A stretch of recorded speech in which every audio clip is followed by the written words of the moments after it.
everyone, it's me, Angel. Welcome back sa aking YouTube channel. Ang ating video for today ay para po sa mga SSS members dyan na bata pa pero na-reach na nila ang 120 months contributions with SSS. So meron tayong sasagutin na comment galing kay Ma'am Karen Romana.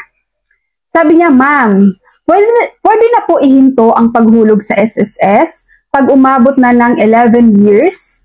Ni minsan, di ko pa po yan na loan. Pwede po ba yan hindi magalaw? Sabi kasi nila kailangan daw magalaw-galaw daw yon. Ganun po ba yon? Nasa 30s pa lang ako niyan. Okay, so napakabata niyo pa po, nasa 30s pa lang kayo. I suggest, i-continuous niyo po ang contributions niyo with SSS. Bakit? Mas malaking contributions with SSS, guys. Mas malaki ang magiging pension mo.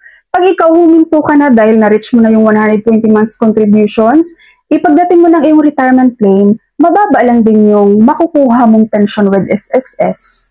Unlike, ngayon pa lang, na bata pa kayo at in-continuous mo yan ng contributions with SSS, mas malaki po ang pension na makukuha mo pagdating ng iyong retirement.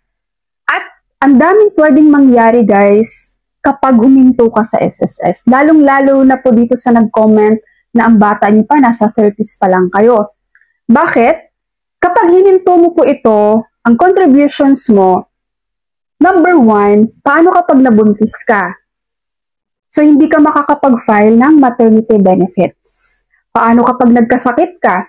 Hindi ka rin makapag-claim kay SSS ng sickness benefits. Dahil doon sa mga semester contingency, bago ka nabuntis o bago ka nagkasakit, guys, walang contributions mo. So, walang makukompute dyan sa SSS. Sayang naman yung benepisyong makukuha mo sa kanila as their member.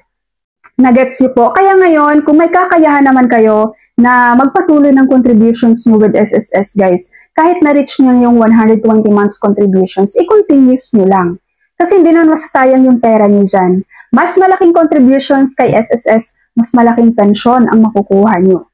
Okay, so unless na lang mayaman ka. Kung mayaman ka at alam mo naman pag dating ng katandaan mo, marami ka pa rin pera, okay lang yan. Pero kapag simpleng mamamayan ka lang, guys, i-make sure nyo talaga na marami kayong makukontribute dyan kay SSS. Dahil pagdating nyo ng iyong retirement age, pag senior citizen na kayo, mapapakinabangan nyo yan monthly. Okay? Kaya kung bata pa naman kayo at kahit na-reach nyo na ang 120 months contributions, guys, huwag kayong tumigil. Continuous pa rin kayo ng contributions nyo with SSS. Alright? So that's all for my video for today. Thank you so much for watching, everyone. God bless you all.